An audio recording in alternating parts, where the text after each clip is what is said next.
विपाशा जी दिल्ली से। श्री हरिवंश महाराज जी, आपके चरणों में कोटि कोटि नमन। गुरुदेव, मेरे हॉस्टल में मेरे साथ वाले कमरे में रह रही मेरी एक सहपाठी ने 6 दिन पहले अपने शरीर को नष्ट कर लिया। उसके बाद से ही एक भय सा रहता है कि बच्चा, हम वैसे इस विषय पर बोलना नहीं चाहते क्योंकि हमारा ये विषय नहीं है और हमसे संभलने वाला भी नहीं। कलिकाल का ऐसा विकराल रूप है। पर हम चाहते जरूर हैं कि हमारी बात अगर कानों तक पहुंच जाए और मान ले तो बच जाए। हमारे बच्चे अब बिगड़ने के मार्ग में खड़े हो चुके हैं क्योंकि ना तो शास्त्र मानते हैं और ना अपने बुजुर्गों की बात मानते हैं, माता पिता बाबा दादा, अच्छा, और ना उनके संतों पर श्रद्धा है क्योंकि बचपन से ऐसे सीरियल देख रहे हैं। अब आजकल सीरियल में किसी भी नौटंकी नाटक में, फिल्म में जो संत दिखाया जाता है वो ऐसा दिखाया जाता है कि ऐसा कोई पापी नहीं होगा जैसे वो पाप करते हैं। बेविचार, वो ड्रग्स वो बेचते हैं, छल कपट सब ऐसा दिखाया जाता है। तो ऐसा होता भी होगा क्योंकि दोनों पक्ष है। अगर असली नोट है तो नकली नोट भी है, अगर नकली है तो उसका असली भी तो होगा, क्योंकि अगर असली कॉपी नहीं हुई तो नकली कॉपी कैसे हो गई। तो जब तक संतों की बात, शास्त्र की बात और पूज्य जनों की बात नए बच्चे नहीं मानेंगे तो उनको ये ज्ञान नहीं कि मेरा हित किस में है। अच्छा, मन जो है ये बेईमान, बहुत जन्मों से बेईमानी करता आ रहा है। अब नए नए बच्चे हैं, उनके सहपाठी जो हैं, चाहे वो बच्ची सहपाठी हो चाहे बालक सहपाठी हो, उनको ऐसा संग मिला है, मोबाइल का रंग और भारी कुसंग। अब उनको ये लगता है कि इंद्रियों के द्वारा मनोरंजन करना कोई खास बात नहीं, कोई पाप नहीं, कोई अपराध नहीं और शासन कोई नहीं। भाई, आप अगर बालिग हैं, आपका मन है, आप गलत कर सकते हैं। अगर कोई पूछता है तो आप कह सकते हैं सरकारी पास है, ये बात पास है, आप बालिग हैं, आप हमारे पास शासन का, हम दोनों राजी हैं, आप क्या करोगे। अच्छा, उस समय तो राजी हो गए और तब तो है नहीं, सुख है नहीं इस विषय में। फिर जब देखा कि हम जिसके लिए राजी हुए थे वही हमारा नहीं हुआ, अब क्या करें। अब उसको भय लगा कि अगर ये बात माता पिता जान जाएंगे तो क्या होगा। अब सामने वाला उसको ब्लैकमेल कर रहा है कि हम वीडियो भेज देंगे। उसको लगता है मर जाओ तो अच्छा है, नहीं हम क्या जवाब माता पिता को देंगे, क्या लोक में देंगे।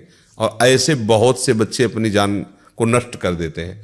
उनका विवेक है नहीं, ज्ञान जागृत नहीं है और गलती हो गई है और वो सामने वाला उसकी गलती को प्रकाशित करने की धमकी देकर उसका प्रयोग कर रहा है, बहुत बुरी तरह प्रयोग कर रहा है। कई लोग प्रयोग कर रहे हैं। अब वो क्या करे, फिर से एक ही उपाय उसको नजर आता है, क्योंकि ज्ञान नहीं है ना, आत्महत्या कर ले। या वो विरोध पे उतरी तो काट के फेंक दिया, जला दिया, मार दिया। अब कैसे समझाएं बच्चों को कि आप अपने माता पिता के अनुशासन में रहिए, तो कहेंगे कि स्वतंत्रता छीनी जाती है। भला कोई भी माता पिता अपने बच्चों को, वो बहुत ही दुष्ट होगा तो बात अलग, नहीं, अपने बच्चों का शोषण नहीं करेगा। वो यही सोचेगा मेरा बच्चा सुखी रहे ना। अब हम कैसे समझाएं, आज का समय ऐसा चल गया कि हमारी बात नहीं मानी जाएगी। ये हम कहते हैं दोस्त बनाना पाप नहीं है, दोस्त बनाओ। लड़की लड़की को भी दोस्त बना सकती है, लड़के लड़की को भी दोस्त बना सकते हैं। अपने लोग पढ़े हैं, स्कूल में पढ़े हैं, बच्चे बच्चियां सब साथ खेल रहे, कबड्डी खेल, पर दुर्व्यवहार गलत, वासना तो गलत है ना। भाई, मित्रता कर लो, लेकिन मित्रता का परिणाम ये थोड़ी कि आप अपने धर्म को भूल जाओ, अपने कर्तव्य को भूल जाओ। आपका शरीर माता पिता के अनुशासन में है, आप उसको भी भूल जाओ, मनमानी स्वेच्छाचार करो, तो अब आपको पता नहीं कि सामने वाला कितना कपट रखकर आपको फंसा रहा है।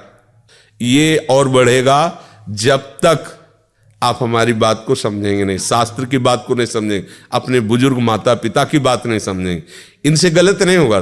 बच्चों को जब माता पिता डांटते हैं तो उनको लगता है हमारे दुश्मन है, नहीं, यही बात है, यही गलती है।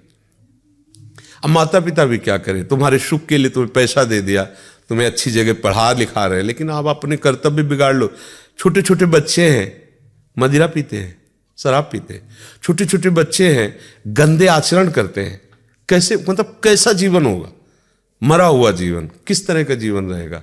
अब ये बातें अभी कहें तो कहेंगे तो पुराने जमाने के बाबा जी हैं ना, आज के नए समय को ये लोग क्या जाने, यही पुरानी वो पीटते रहते हैं कि माता पिता की मानो, धर्म मानो, ये मानो। वो तो ऐसे विरोध करेंगे ना बच्चे ना, वो सब। पर धर्मो रक्षति रक्षिता, यदि आप धर्म की रक्षा करोगे तो धर्म आपकी रक्षा कर लेगा। तो देखो छोटे छोटे बच्चे अपनी जान दे रहे हैं। बहुत मतलब ये कुछ खुल जाता है, कुछ नहीं खुलता, बहुत ऐसा होता है। और ये तब तक नहीं सुधरेगा जब तक हम स्वयं नहीं सुधरेंगे। हमें चाहिए कि शास्त्र स्वाध्याय करना चाहिए, संतों की बातें पढ़, जैसे भाई जी हनुमान प्रसाद पोद्दार जी, पूज्य राधा बाबा, बड़े बड़े महापुरुष हैं। छोटी छोटी पत्रिकाएं हैं उनकी, छोटी छोटी पुस्तिकाएं हैं, उनका स्वाध्याय करो, कल्याण मंगा लो, उसको पढ़, तुम्हें पता तो चलेगा कि तुम्हारा कर्तव्य क्या है। हम कह रहे भगवत प्राप्ति, भजन करना छोड़ो, कम से कम जीना तो सीख लो, कैसे जीना है। अब जो छोटे छोटे बच्चे हस्तमैथुन करने लगे, तो अभी मतलब वो अवस्था जिसमें चड्डी और बनियान पहने गांव में खेलते थे, 12, 13, 14 वर्ष तक तो पता नहीं होता था कि पुरुष क्या है स्त्री क्या है। गांव में कबड्डी खेल रहे, खेल खेल रहे, अब ऐसे कोई मतलब निर्विकार है, मुंह तो देखा है ना। अब अभी बच्चा है वो 13 में पहुंचा है और ऐसे आचरण कर रहा है, आंखें धस रही हैं, खड़े होने में चक्कर आ रहा है और लघु शंका में वीर शक्ति जा रही। अब बताओ कैसे सुधार होगा? अब ये क्या बनेंगे? गृहस्थ बनेंगे, विरक्त बनेंगे, क्या बने? कुछ नहीं, केवल जीवन का नाश कर दिया। अब चाहे जितना खाए पिए, नहीं बनने वाला शरीर। शरीर ही नहीं बनेगा तो उत्साह नहीं बनेगा, उत्साह नहीं होगा तो ना तो गृहस्थी लायक रह गया। अब कैसे बच्चों को समझाए? अगर उनको समझाने की चेष्टा करो तो उनके अंदर ये विरोध वृत्ति आती कि तो बाबा लोग हैं, वो लिखी पड़ी बातें बोलते रहते हैं, आज के समय में थोड़ी है। तो आज का समय आपको कहाँ ले जा रहा है ये तो भी देख लो ना। अगर माता पिता के द्वारा सम्मानित होकर के भगवद आराधन, देवी देवताओं की पूजा, वेद मंत्रों का उच्चारण करते हुए ब्याह होता था तो लड़की आजीवन दुख सुख झेलकर अपने पति का पोषण, परिवार का पोषण, एक सदगृहस्थ होती थी। ऐसा देखो ना पुराने समय के, देखो घर परिवारों में ऐसा लड़ाई झगड़ा भी हुआ तो थोड़ा बारा कष्ट सहकर एक दूसरे का पोषण करते हुए फिर ऐसे पर। अब यहाँ आज जरा सा मन के वो पूछ लिया कि तुम कहाँ गई थी इतने समय तक, तो पेपर रखा है तलाक का, तलाक कर दीजिए।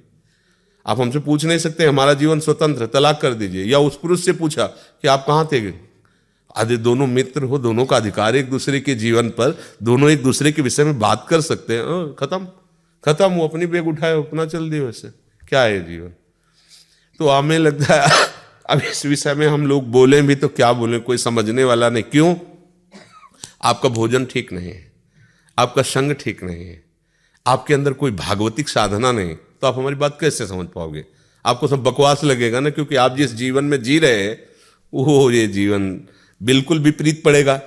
आप धर्म से चलो, आप शास्त्र सम्मत चलो, कोई मानने के लिए तैयार नहीं। लिए इस विषय में क्या कहें? पर हम फिर भी प्रार्थना करेंगे नए बच्चों को कि कोई भी बात ऐसी न रखी जाए अपने जीवन में जो ऐसी स्थिति ले आवे कि हमको मार दे। आखिरकार तुम्हें कोई मान लो दोस्त मिला है, आपको ले जा रहे, तो आप इतना नहीं समझ सकते कि क्या कर सकता है, चाहे पुरुष हो चाहे लड़की हो, क्या कर सकता है? आपके पास अधिकार कौन सा है अपने को देने का?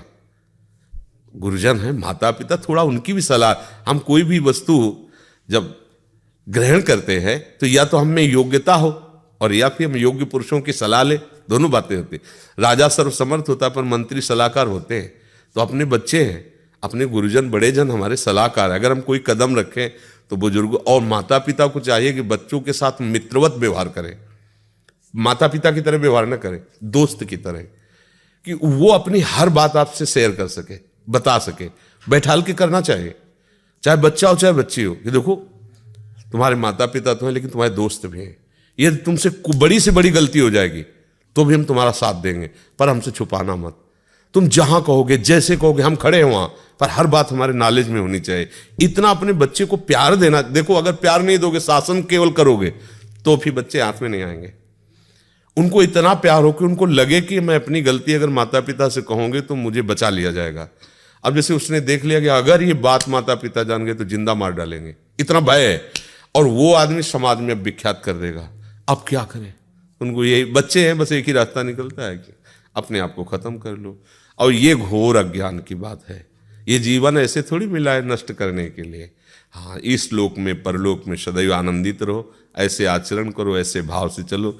माता पिता को चाहिए कि बच्चों को छूट के साथ विवेक भी देने की चेष्टा करें, उनको ज्ञान देने की चेष्टा करें। एक छोटा सा बच्चा मिला तो बताया हमारा टीचर हमको सिखाता है कि बेड स्पर्श क्या है, वो मतलब गंदा स्पर्श क्या है, गंदा देखना क्या है, गंदा छू। हमें अच्छा लगा, छोटे बच्चों को ज्ञान तो हो रहा है कि अगला ऐसे छू रहा है तो गलत हो रहा है, ऐसे देख रहा है तो गलत हो रहा है। ऐसे माता पिता को भी अपने बच्चों को सावधान करना चाहिए। नहीं आगे समय ऐसा आता जा रहा है कि आप तो सब देख ही रहे हैं, आप तो संसार में हैं, हमें तो कभी कोई छुटपुट घटना सुनने को मिलती है, आप लोग तो पेपर है समाचार देखते ही हैं। और नए बच्चों में क्या है कि एक नवीन जीवन मिला है तो उनको मनमानी करने के लिए अच्छा लगता है, उनको लगता है हमारे मनमानी पे कोई शासन न करे, और शासन के बिना ठीक नहीं रहेगा। कुछ माता पिता ऐसे हैं कि हमने लाखों रुपया तुम्हारी पढ़ाई में लगा, तुम फेल कैसे हो गए, मतलब तुम पढ़ाई में कमजोरी कर, ऐसा नहीं कहना चाहिए। कोई बात नहीं, तुम्हारा प्रयास था ना, अगली बार और अच्छा प्रयास करो। अब आपने तो प्रेशर डाल दिया कि इतने पैसा खर्चा किए, तुम्हें पता है कैसे कर, तुम तो बस फेल होके चल। अब मित्रों के सामने जो वो उपहास कि फेल हो गया, माता पिता घर से निराश। अब छोटा सा बच्चा, इतनी बुद्धि है, अभी वो सोचा इससे अच्छा मर जाओ, वो निकाल लिया। माता पिता को बहुत सावधान रहना चाहिए, अपने इतना दंड भी ना देना चाहिए कि बच्चा तुम्हारे अनुशासन को मानना ही बंद कर दे, इतना प्यार भी नहीं देना चाहिए कि वो अनुशासनहीन हो जाए। संभाल करके, बच्चे हैं ना, तो इसलिए हम आपसे प्रार्थना करते हैं कि आप नए बच्चे बहुत सावधान रहिए। आपको नष्ट करने के लिए कोई आपका दोस्त बन सकता है, कोई आपका प्राण प्यारा बन सकता है, लेकिन वो प्राण प्यारा नहीं होगा। जो हमें धर्म से भ्रष्ट कर दे वो हमारा मित्र नहीं होगा। नए नए बच्चों को फंसाने में प्रवीण लोग, हाँ सब व्यवस्था है, हम आपसे शादी कर लेंगे सब, और 4 महीने बाद खत्म खेल। अब वो क्या करे, अब वो कुछ भी बोले, कुछ भी सोचे तो उसका फिर दूसरा रूप आ जाता है। बहुत धर्म से चलो, माता पिता के द्वारा ही जो विधान किया जाता है, मुझे लगता है शास्त्रीय विधान बहुत मंगलमय होता है, क्योंकि इसमें भगवान देवता सबका आशीर्वाद मिलता है। अब बहुत है कुमार्गामी वृत्ति से चलो तो बात अलग है। नहीं, हम तो देखा कि जैसे ब्याह होता था ना, गांव के पूरे देवी देवताओं की पूजा दूल्हा दुल्हन मिलके करते थे, है नहीं, फिर वो अपना गृहस्थी धर्म में जाते। पहले पूरे गांव में जाके मोर और धारण किए, जो गांठ जोड़ी, सब कितना मंगलमय स्वरूप था। उन्हें देवी ने देवता भगवान ने किसी से कोई मतलब नहीं, मनमानी आचरण, तो इसे सुधारना चाहिए।